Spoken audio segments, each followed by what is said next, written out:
That's the temperature current right now. And I thought, well, why not start my Avalanche? It's in the garages and see what it is. Any chance the case leak? Nope. It hasn't leaked for 4 or 5 months. It's got plastic JB weld on it.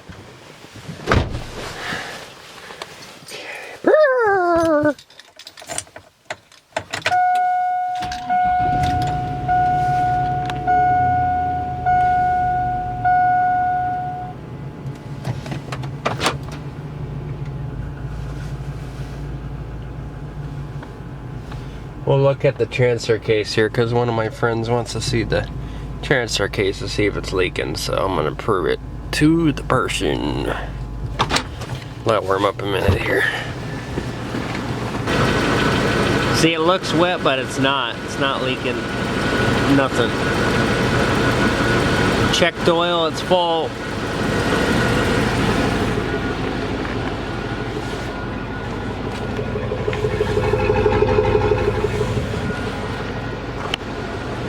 Yep, she's fine.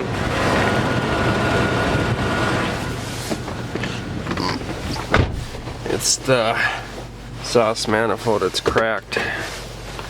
Turn the heated seats on. Brrr!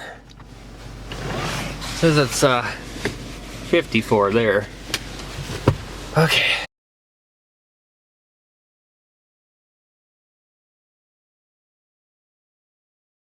Hey YouTube. So this is my second video towards my Avalanche. So it still runs, yes. There is a couple things that are concerning me. I know for one thing, one of them might be pretty serious, if not taken care of soon, which I'm gonna do this full, excuse me, hiccuping. So, I don't know if I ever said it. I think I've said it in a video. Like, I got this truck in 2015 of March. Yes. And shortly after that, it started to have a whine in the back when you're going down the road at 70 miles per hour. You know, that's the rear end bearings going out. You know, it's a common Chevy thing for some reason. And they're about probably $800 with labor to redo, and the rear end spider gears are pretty loose in there too, because these one it's got high miles. I don't know if the gears have ever been redone. I don't know, but in the service records it said the rear end bearings were just put in at 170,000 miles, which it had 207 at the time. So I don't know why it would go out already. So it was happening a little bit whine at the time, about 6 months into purchasing it. I only paid $2 grand for it, you know, because I traded off my Focus and whatever. I didn't have to owe much. I actually got money back. So, matter of fact, right now when you go down the road, I don't think it's the transfer case because it's got oil in it. That's another issue that needs to be fixed. That JB weld, I don't know how long that's going to hold, but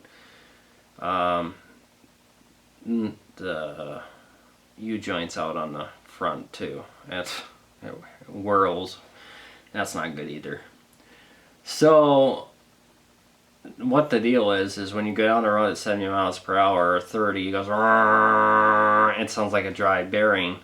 Now, I don't know if it's the rear end, or if it's the transfer case, or if it's the, you know, wheel bearings in the front, or the front axle, because the front axle has leaked oil a little bit, and they had to put a new seal on twice, but we figured out it was left wheel bearing was out, so they put the new left wheel bearing in it. I haven't seen it leaking on the ground. I do see it leaking engine oil, which, you know, it's a common Chevy or any vehicle like that age. It does have lifter noise, or in a manifold's broke, so it does go when you step her down, but, you know, who cares, you know, right? It's a farm pickup now. As far as the rear end bearings, I wonder if they're starting to get pretty dry and wore in there, and I wonder eventually if they will lock up. That's the reason why I don't drive it very much. I'm driving my car more. Just because I'm not sure if you don't replace some rear end bearings, if you lose your wheels or your drive shaft will walk up or what the heck will happen. I have no idea. I don't want to find out. But I know it's getting noisy, whatever it is, because you go down the road, it goes, you can hear it. I mean, it sounds like it's in the front, but I don't know what the hell it is. I know it's not power steering. I know it's not the alternator. I know it's nothing to do with the engine, because I've listened to it. It's something in the drivetrain system somewhere. It shifts good. You put it in reverse, it goes clunk, and you put it in reverse, and you know, 3/4 of a turn a drive shaft does when you push the brakes in. So we replaced the transfer case already and it still does it. So it's got to be the rear end.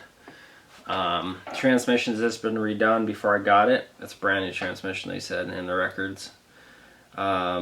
Just had head gaskets put in when I got it too, I see. They just redone that and put brand new heads on there for some reason too. And something happened to the engine, obviously.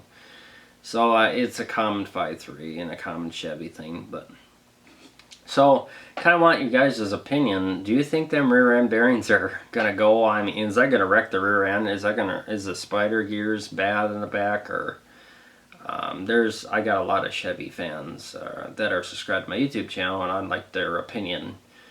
I think they're $800 plus labor to get them fixed. I think their rear end.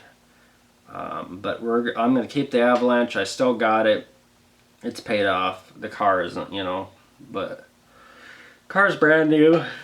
Excuse me. I have to yawn. So, just going to do a short little video. The Avalanche has got 214,423 miles on it, and it's like 6,000 or 7,000 miles overdue an oil change. But I do have high mileage fully synthetic Mobile 1 5W30 weight oil in there. So, and it's got the most expensive oil filter in there. So, and I checked the oil, it's full and it's clean. But that doesn't necessarily mean that the oil's good. It could be break down the materials of the, you know, after a while. You know, it hasn't been changed for 1 year, so that's not good either.